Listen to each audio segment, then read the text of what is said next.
In every era of transformation, technology changes the rules, but leadership determines who wins. As AI reshapes decision-making, operations, and execution, organizations face a question that is far bigger than technology. How do we build companies that can grow globally while remaining financially resilient, culturally strong, and people-centered? Our next speaker has dedicated her career to helping leaders answer exactly that question. As founder and CEO of Anagami, Angelina Borisova works with companies navigating growth, complexity, and transformation, helping them build organizations capable not only of moving faster, but of leading better. Because the future belongs not simply to companies with better technology, but to companies with better leadership. Please welcome Angelina Borisova in conversation with Aniela Russeva, Money and People Management for Global Companies in the AI Era.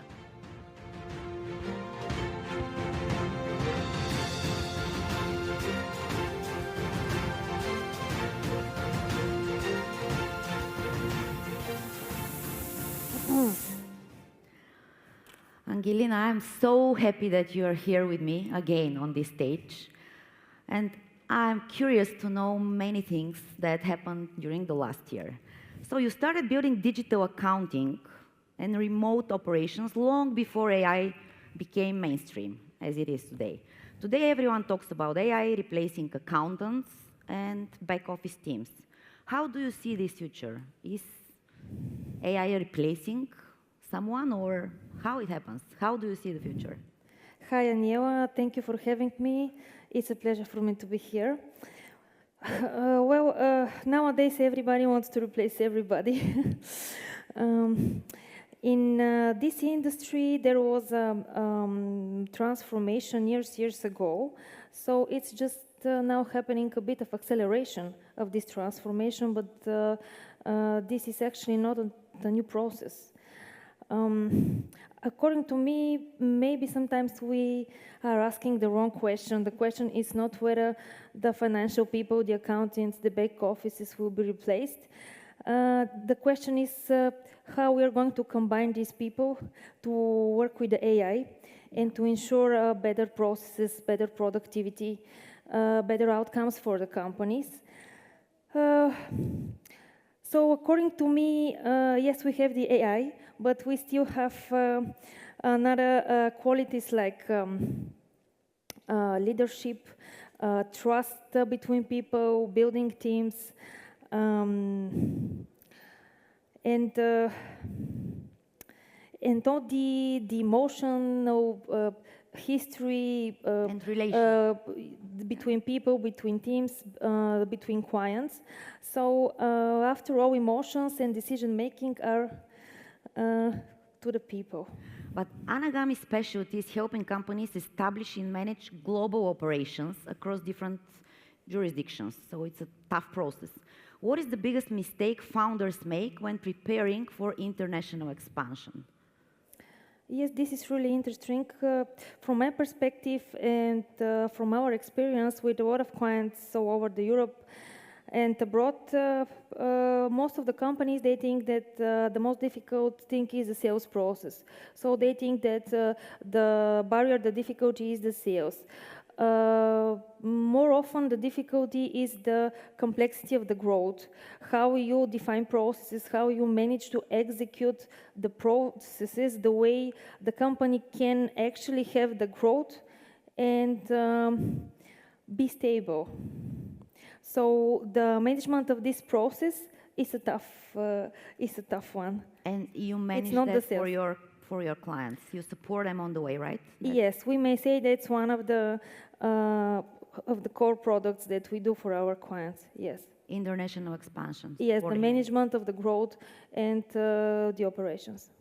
Now let's talk about a little bit for Autsorsa, which you help companies build teams and operation structures. Back office functions are being transformed by AI, definitely.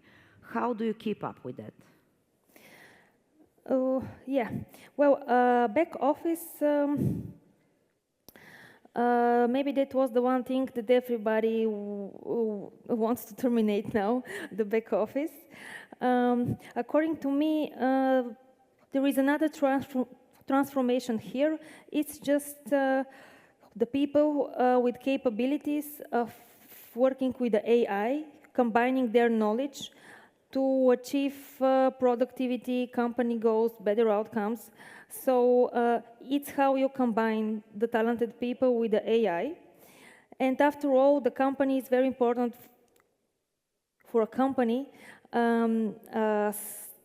Things like strategy, things like leadership, things like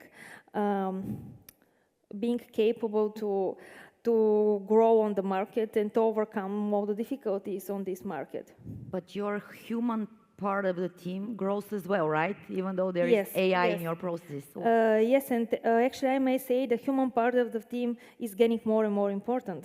but what is the difference between the people that you needed, let's say, 2 years ago, and what are the people now that you need? Yes, now what's happening, you actually need smarter people. You need smarter people that can... Does smarter mean more adaptable? Yes, means more adaptable, means capable of making decisions, means capable of taking responsibility for these decisions, because after all, it's not the AI to take the responsibility, it's the humans. And you need to trust them. So how do you maintain culture and leadership across global teams? I mean, from so many different countries, and when there is plan for expansion to a completely new market, how do you manage this? How do you maintain the culture and leadership? Yes, this is also, yeah, I may say a hot topic, and I like it because it's a very human it's a very human topic.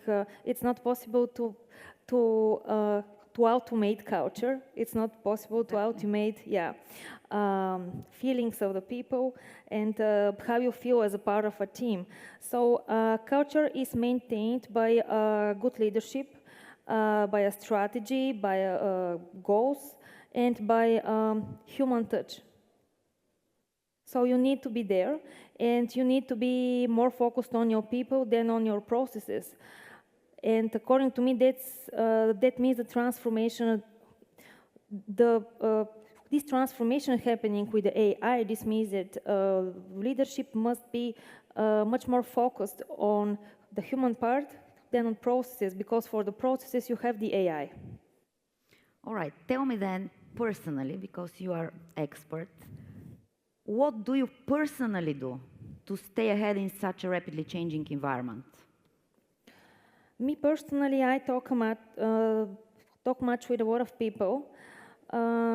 This is very important to me. I talk with clients, investors, business makers, policy makers. I talk with everybody, and I try to get not only information, but the sense of how these people are doing their daily operations, their strategy, how they're thinking.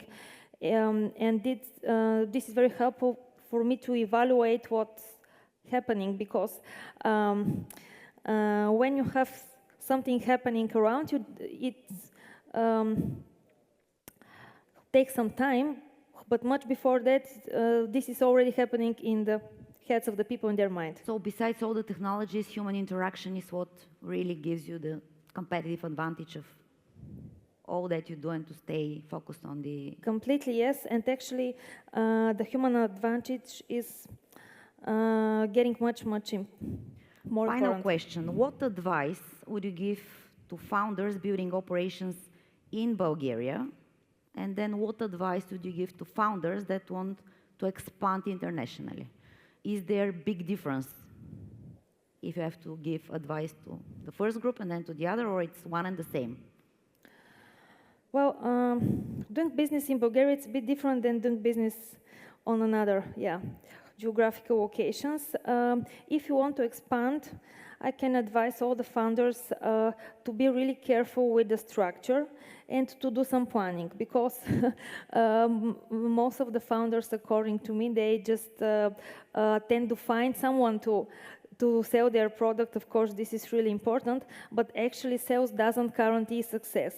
Sales doesn't guarantee profit. Sales actually doesn't guarantee anything. So it's really important for them to plan to structure, to organize, to define processes, and to be aligned with them.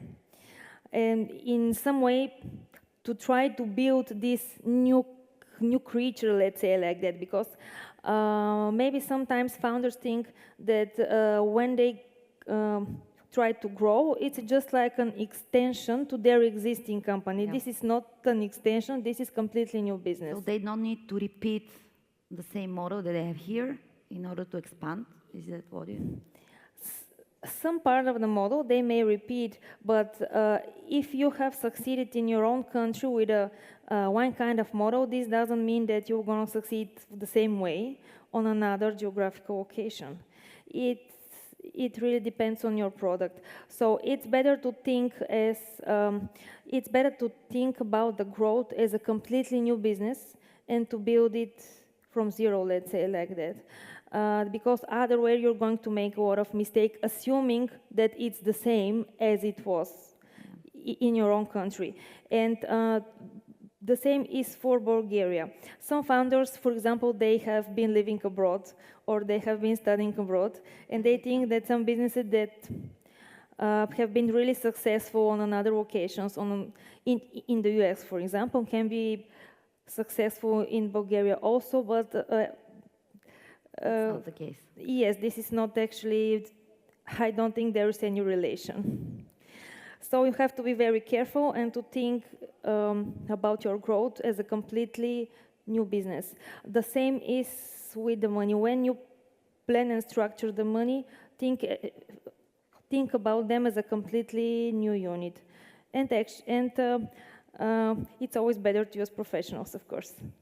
It will save you a lot of mistakes and a lot of money, really a lot of money, especially about the expansion process. For the expansion, if you have to give an advice, which need to be the first step? Is it Europe or US or Middle East? Or is it, I mean, the main thing is what is the product? So what is the easiest when you need to expand? First choose the market, or you will advise the clients which needs to be the market based on the product / service, etc.? Yeah, that's an interesting question. I've seen different types of making the expansion. One kind of thinking is that you choose some geographical location that you think is very promising, for example. Yeah, because it's a big market. So or, yeah, because it's a big market, profitable market, or there are a lot of rich people there, for example. But it's really hard to do something out of nowhere. According to me, it's much more better if you try to test your product or your service and follow your clients. For example, what we have done during the years, we have always been following our clients. For example, some of our clients go to Dubai, we go to Dubai. Some of our clients go to Germany, Austria, USA, we go Germany, Austria, USA. What was my logic? Every time when our clients you follow them and make business somewhere, yes, we follow them. So it's really obvious that going on that location, we have already been having clients, yeah, collecting money, and you can have some experience that can help you to evaluate that process. On the other hand, you decide to go on a location with actually no experience. It's just some assumptions, which is, according to me, too big risk, especially if you're going to invest money or if you're going to collect the money of investors. You work with numbers, yeah, not with... Yeah. But, yeah, of course, that's my personal logic. If you... this is because we are now in Bulgaria, for example, in the USA, when you gather money and you have a lot of VCs, if you have the biggest VCs on the planet with you, I don't think you have to think about this, yeah, because they will tell you the direction. And you lead the clients like hand by hand for all those, right? From the first step, when they start thinking about the expansion, so you're supporting them on the way. Yeah, what we do is that we are supporting in the clients in all the operations. For example, we're helping them make companies on your geographical locations, find accounting, manage accounting, do accounting oversight, do financial oversight, set up operations, find people, set up the team, do the payroll process. So all So these the whole operations we have been able to, to make with our clients, about their teams. And it's really successful. What I can say is that we can help the clients to be really faster. That's how we help them to expand. Going Thank you so much, Angelina, for being with us. If there are some questions from the audience, I think still we have 30 seconds. Maybe we were clear enough. Thank you so much. It was a pleasure for me to be here.